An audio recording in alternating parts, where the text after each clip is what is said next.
On our anniversary, my car's GPS called my husband my darling, in another woman's voice. That was the moment I realized he hadn't just cheated. He'd already given everything that was mine to her. On our wedding anniversary, I drove out to pick up the cake. I settled into the driver's seat and spoke to the GPS the way I always did. Hey Siri, navigate to the bakery. What came out of the speakers was not Siri. Of course, my darling Asher Sanchez. Your Winnie's personal navigation is at your service. Drive safe for me, okay? If you don't behave, I'll have to punish you. Every muscle in my body locked. The only sound left was my own heartbeat hammering against my ribs. When had the GPS voice pack been changed? And why was it customized for Asher? I dialed my husband, keeping my voice perfectly casual. Have you connected to the car's Bluetooth lately? A beat of silence on the other end. Then his tone slid into something easy and natural. Probably a client who paired their phone by accident when I gave them a ride. Why? What's up? I laughed, made small talk, and hung up.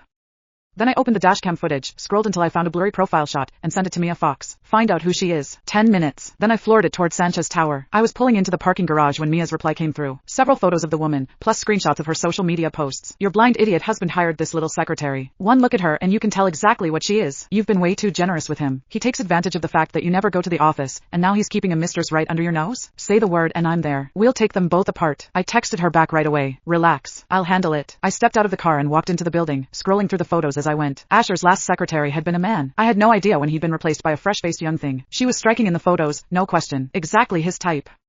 The receptionist spotted me and started to ask if I had an appointment, but a senior employee who happened to be passing by stopped her. Ms. Pruitt is the closest person to Mr. Sanchez. She doesn't need an appointment. She turned to me with a small smile. I could read the awkwardness behind it, and the sympathy she was trying to hide. I gave her a nod of thanks. Then I stepped into the elevator and went straight to the top floor. The doors opened, and there she was, walking out of his office in a floral sundress. Young, beautiful, long hair falling past her waist, round doe eyes, impossibly cute. In the split second before the office door swung shut behind her, I saw it, my personal throw blanket draped over the couch, and the matching couple's mug Asher and I had bought together, sitting on her side of the desk. She froze mid-step when she saw me. The corners of her mouth went stiff for just a fraction of a second before she recovered and beamed at me, all sweetness. Hello! Do you have an appointment? I looked her straight in the eyes.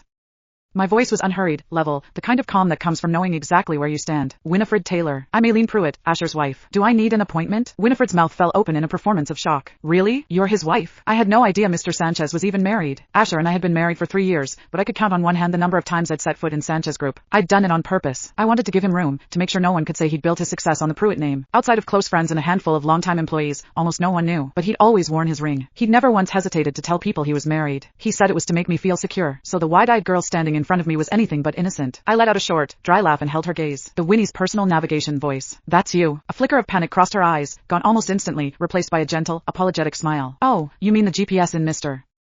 Sanchez's car? It was raining the other day and I couldn't get a ride, so he gave me a lift. He asked me to type in the destination, and I must have accidentally connected my Bluetooth. That's all it was. Mrs. Sanchez, did you come all this way because of a misunderstanding? If you say things like this in front of the whole company, my reputation. Her voice trailed off, her expression settling into something wounded and delicate. Every employee on the floor was staring at me now. To anyone who didn't know better, I probably looked like another jealous housewife making a scene. I smiled and stepped closer to her. When Asher brought you in, did he forget to mention that I'm the one who has the final say in this company? Winifred stood rooted to the spot, still processing. I was already on the phone with the cleaning service. Sanchez Group, executive office. Clear out everything inside. Asher knew better than anyone that I couldn't stand anything unclean. The moment something was soiled, I threw it away. Then I turned and walked out.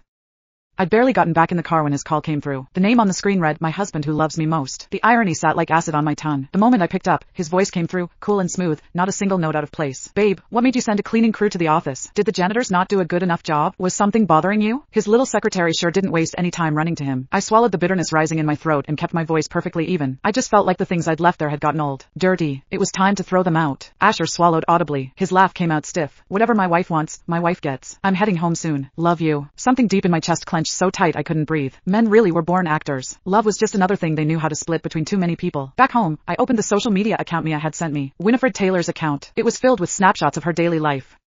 2 months ago, she'd posted, my amazing boss brought me my favorite boba tea, so warm and thoughtful. In the photo, she was holding up her half-finished boba tea to Asher's lips, and he was smiling, leaning in to drink from the straw. Asher hated anything sweet. He'd never once gone with me for dessert. Yet here he was, sipping Winifred's boba tea like it was the most natural thing in the world. It wasn't that he didn't have it in him. He just didn't have it in him for me. I laughed bitterly and kept scrolling. 1 month ago, she'd posted, he made me a homemade meal with his own hands. The best man in the whole world. Elegant sushi rolls, neatly sliced fruit, imported Wagyu beef, all arranged with care. My fingertips went cold. Those were the homemade meals I'd prepared for Asher. He always had stomach problems, and I worried about his health, so I taught myself to cook. Every single day I came up with something new for him. I never imagined it all ended up in someone else's stomach. Further down, Winifred was flashing a peace sign at the camera, her smile radiant.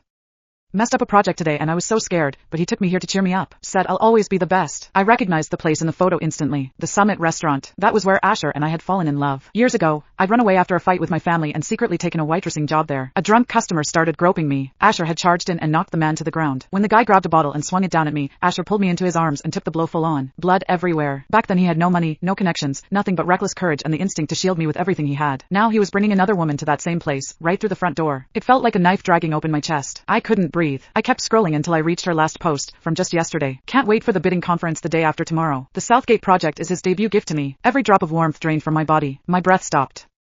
The Southgate project was a cornerstone venture my father had poured his heart into before he passed. It was supposed to be his gift to me for my 28th birthday, and Asher was going to hand it over to his little secretary. The front door clicked open. Asher was home. He walked straight to me, wrapped both arms around me, and rested his chin on the top of my head. His voice was soft and tender. Hey, babe, I missed you. He still smelled like Winifred's cloying gardenia perfume. I stood rigid in his arms, swallowing the nausea. He didn't notice a thing. He took my hand and swung it lightly. There's an executive gathering at the office tonight. Come meet everyone. You should start dropping by the company more often. Keep me company. I looked at the flawless tenderness in his eyes and felt nothing but the absurdity of it. Before I could refuse, he'd already pulled me out the door. The banquet hall glittered with light. The moment Asher walked in holding my hand, every eye in the room turned to us.